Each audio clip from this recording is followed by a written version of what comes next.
Okay, so let's have multiplication of polynomials by a monomial. So I have the following problems, numbers 1, 2, 3, 4, and 5. So we will be solving this one at a time. Let's start with number 1. We have m times m plus 6. So using the distributive property, we will distribute m to each term in the binomial. So we will have m times m, the first term, plus m times 6.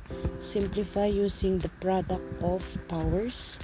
M times m is m squared plus m times 6 is 6m. Okay, so we always write the numerical coefficient first. Therefore, m times m plus 6 is equal to m squared plus 6m.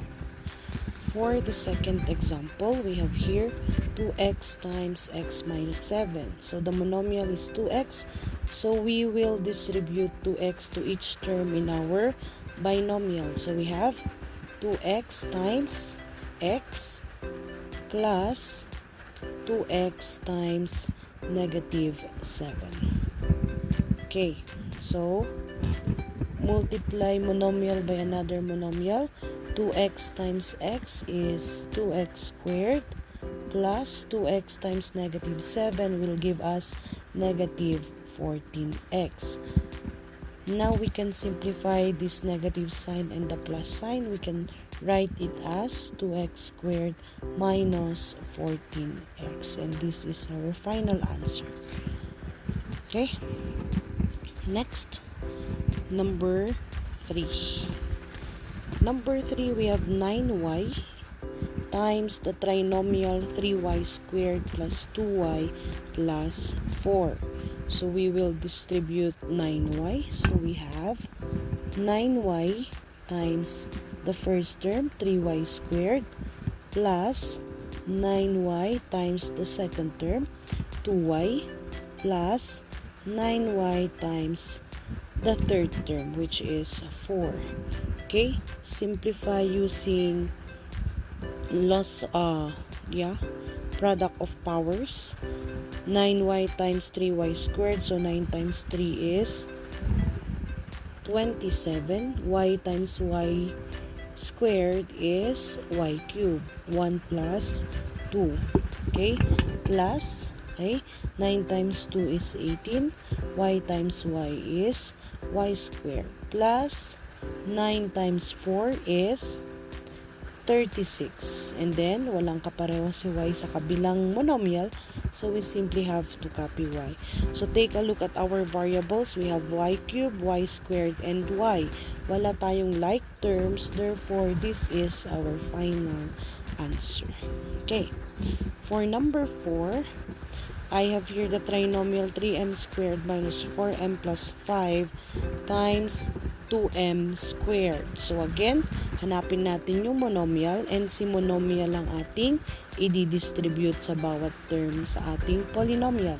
So we have 2m squared times 3m squared plus 2m squared times negative 4m plus 2m squared times 5. Okay, simplify by applying the rules on multiplication of powers or the product of power. Okay, 2 times 3 is 6. M squared times m squared is m raised to 4 plus, again, 2 times negative 4, positive times negative is negative, 2 times 4 is 8, m squared times m is m cubed. Okay, plus 2 times 5 is 10, and walang kapareho, so we simply have to copy m squared. Okay, take a look now at the exponent. We have at the variables, so we have m raised to 4, m cubed, and m squared. Wala tayong like terms, therefore we simplify the operation and the sign. So positive times negative is negative, therefore our final answer is 6m raised to 4 minus 8m cubed plus 10m squared. Okay, And let's go to the last one. So for number 5, this is quite challenging because we have here a fraction. Okay, so the same procedure, we will still be applying the distributive property of multiplication. Okay, so our monomial is 27x. We distribute that 1 to each term in our binomial. So we have 27x times negative 1/3 x plus 27x times 1/9x. Okay, so we focus first on the variables. We have x times x, that is x squared. Okay, and positive times negative is negative. Okay, so on your scrap paper, how do we multiply a whole number and a fraction? So we have the numerical coefficient 27, multiply it to 1/3. Okay, so in multiplying fractions, we'll multiply the numerator by the numerator of the second fraction and the denominator by the denominator of the second fraction. So we know that the denominator of every whole number is 1. So we have 27/1 times 1/3. 27 times 1 will give us 27, and 1 times 3 will give us 3. Now the fraction bar in a fraction indicates division. So to simplify 27/3, we divide 27 by 3, and 27 divided by 3 is equal to 9. Therefore, our answer here on the first grouping, we have negative 9x squared. Okay, let's proceed to the second one. Plus, okay, again, x times x is x squared. Oh, I'm sorry. We have to go back here because the exponent of negative 1/3 x is 2. So this should be 3. Okay. Again, this is 3. Okay, let's go back. So we have here 27x times 1/9.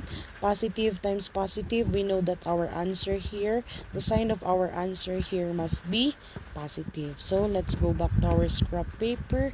We have 27 times 1/9. So again, the denominator of 27 is 1. So 27 times 1 is 27. And 1 times 9 is 9. Okay. Now, 27 divided by 9 will give us 3. Therefore, our numerical coefficient here is 3. And it will give us our final answer, negative 9x cubed plus 3x squared. And we're done.